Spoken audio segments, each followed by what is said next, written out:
And welcome everybody to this week's Inside Report with Orange head coach Dino Babers. And Coach, you moved on quickly from that game Saturday at Clemson. Your message to the team and to the media, maybe to the team through the media, has been, hey, let's get on to Pittsburgh. It's your Bill Belichick moment, right?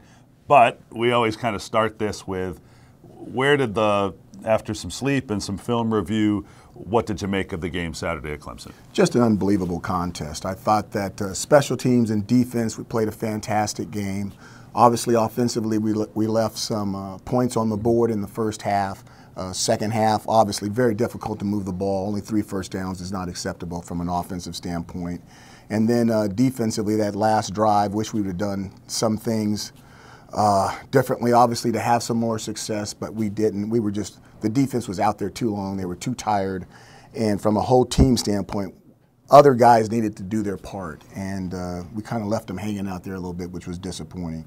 You got to take your hat off to Clemson. Fantastic job by them, and for them to be able to win that game with their backup quarterback and getting that tailback 200 yards was really, really outstanding. Well, it's the only close game of the year so far where we can now go through 5, 6, 7 turning point kind of plays. It's the only game all year that's sort of been like that. You're going to have more. Yeah. Is there an experience in that when you go really into the meat of the conference season, every game should be maybe a touchdown game? You know, it really should be, but to see the fight, it kind of reminded me of the first game versus Western Michigan when the third quarter got away, and we came back and we grabbed it and got a hold of it and put that game out of reach. It kind of had that feeling to it, but it was a long day, and those guys were good. Sure. I mean, those guys, they got a lot of good players. And that pounding, it was a 15-round fight. This is what I told him. I said it was a 15-round fight. It was a split decision, and we didn't get it. Sure. But it was definitely a fight, and they knew they were in a fight as well. Yeah, the judges were 2-1 maybe in that one. You know, we always talk about going into those games against top 5 teams or tough road environments as measuring sticks, and you got an idea of where your team is. Good enough to lead for a lot of that, just not enough to finish. One of the other things that come out of those games, particularly if you are competitive and you get that national run, the game was on ABC, there's a lot of reaction to it. How does that impact what you're doing with those recruiting calls the next week? You know, it's one of those deals where I believe it's going to help us. I really do. I think some of that is how does the season end and whether it helps us a lot or it helps us a little bit. So the story is still being written. All the chapters aren't done yet, but the start of the book's not bad. Yeah, to me, one of the important themes of this week, especially as you're talking about shifting on with the focus to Pittsburgh, is your team's leadership, the veteran players. I thought the atmosphere in the locker room, to me, indicated a maturity. How are you using that to really get your message across? You know, this team, we have almost our entire football team has just gone through what we call our crucible, which is a test of will, so to speak. And the only one that hasn't been our senior class, but our senior class has some outstanding individuals, Slayton, Eric Dungy, some fantastic lead by example guys and vocal leaders. And I just think that this team has the right stuff. And I think we're going to be okay. I've got to let the season play out, but I really think that they're going to go handle their business the right way and things are going to work out. Well, a lot of that really plays out this week, not to make this week the whole season, but it is an indicator of exactly what you're talking about because focus is really a key. You go back on the road. Does it help it this week that it's, you know, again, we always talk about you go on the road, it's just you. It's those 70 guys and the coaches.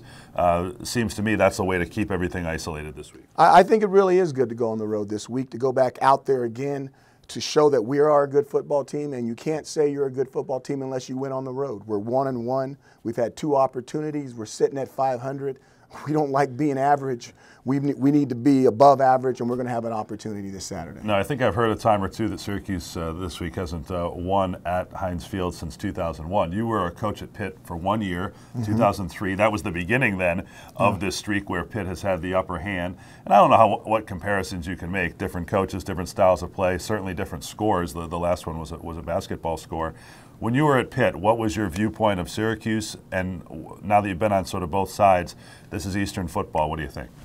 You know, I definitely think there's a rivalry there. I think that Pitt, from Pitt's standpoint, they feel like they want to win the northeastern seaboard. That's their recruiting area. They want to be able to dominate it. It's one of the things they think about. I've been on teams where where other teams have had huge streaks against them. And the biggest thing that you need to do is not think about the streak. You need to line up and play, because you're not playing guys from 2001. That was 16 years ago, 17 years ago. Mm-hmm. You're playing the guys on this football team. If you cross your T's, dot your I's, and do your homework, it'll give you the best chance. Doesn't mean you're going to win, sure, but it's going to give you the best chance to have the opportunity that you're looking for. Sure. And last thing this week, as we get a little inside football, really, knock on wood, so far it's been the only one. The most significant injury comes to a player that most people don't notice in the games, and that's Matt Keller, the long snapper. 3.5 years of pretty close to perfection. How do you move on from that? You know, that's a big hit for us. Mm-hmm. You know, you don't notice the long snapper until the long snapper's gone, and then you notice the backup long snapper, right, and it's like, oh my God. You know, 3.5 years, I've only saw him for 2.5. And I saw him make one mistake, which is football. Right. You know, I really believe he's an NFL snapper. We have a lot of confidence in Aaron, who will be the backup coming in.